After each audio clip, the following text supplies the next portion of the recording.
Today on TimesCast, Palestinian President Mahmoud Abbas says he will seek formal recognition of a Palestinian state at the UN Security Council next week. So the Palestinians have clearly decided to go for the most aggressive possible move. Syrian security forces kill at least 29 pro-democracy protesters as the 6-month uprising shows signs of even greater bloodshed to come.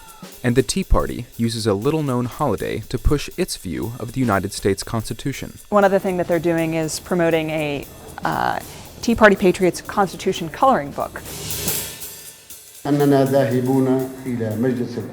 Palestinian President Mahmoud Abbas on Friday formally announced that he would seek a vote in the United Nations Security Council to give the Palestinians a full membership to the UN.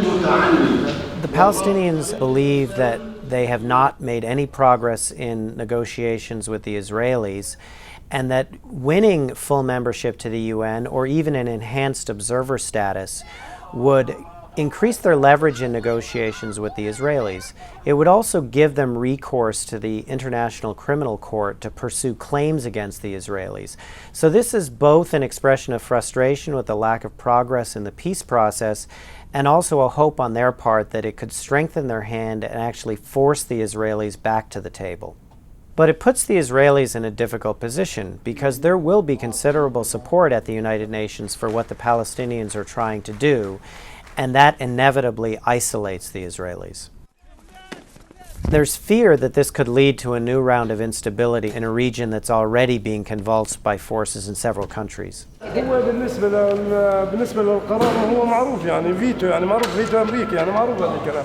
The U.S. has said they will veto a resolution in the Security Council, and they have long argued that the UN is the wrong forum in which to pursue this, that any Palestinian state must be created out of direct talks between the Palestinians and the Israelis.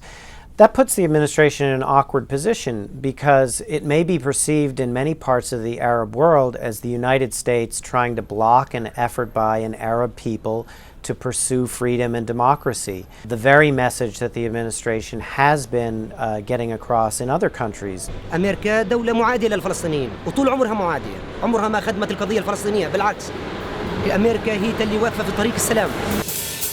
Syrian security forces killed at least 29 as pro-democracy protesters consider armed resistance. There are growing concerns inside the country that the protest movement may be at a turning point. Though the indications are by no means conclusive, there are growing signs of violence in homes in the outskirts of Damascus, that some protesters at least may be resorting to arms in their fight against the government of President Bashar al-Assad. Homs in particular has witnessed violence in past weeks. Reportedly, there have been 3 attacks on military vehicles, ambushes, on 2 military buses and a jeep. At least 5 soldiers were killed in those attacks. Some analysts suggest that if protesters do resort to arms, they'll be falling into a trap of sorts. Many believe that the government has tried to push the protesters toward violence to corroborate its version of events, its own narrative of what's going on, and that is that the government faces an insurgency, an armed insurgency that's funded from abroad and driven by militant Islamists. When we look at the Arab revolts across the region since January, there are 2 poles. On one side, there's Egypt and Tunisia, relatively brief uprisings that remained relatively peaceful. On the other hand, you have Libya, in which a revolution was carried out by force of arms. Yemen, Bahrain, and Syria are all in between at this point. Syria in particular has emerged at the forefront of those uprisings, the stakes highest there. And it still remains unclear what nature that uprising will take in the end.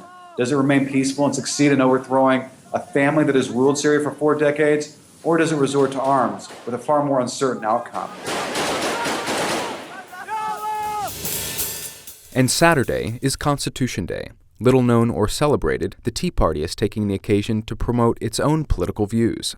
This year, the holiday's become a bit of an occasion for battle. In the past 2 years, the Tea Party has talked about taking back the country and invokes the Constitution in doing this, saying that government has grown far beyond the role that the Constitution envisioned for it, in particular Congress. For the last 6 months or so, Tea Party groups have been pushing a program they're calling Adopt a School. They want schools to use the occasion of Constitution Day to teach a curriculum about the Constitution that's very much in the Tea Party mode. One other thing that they're doing is promoting a Tea Party Patriots Constitution coloring book, which again argues that the federal government has grown far, far beyond the role that the Constitution envisioned for it. The The back of the coloring book puts the Tea Party in the same context as the colonists who fought against King George, saying that it's the role of the modern-day Tea Party to push back against an overbearing federal government, much the way that the original colonists were pushing back against an overbearing British government. This battle has very modern-day implications, particularly as the courts consider whether the healthcare legislation passed in 2010 is constitutional. In at least one way, though, the Tea Party has already won this battle, because progressive groups used to talk about a whole range of Supreme Court cases when they vouched for the current role of the federal government. Now, when they talk about the Constitution, they really are talking about the original documents, and they're using the original language in the Constitution, which is exactly the view of the Constitution that Tea Party groups want to see schools and others remember on this Constitution Day.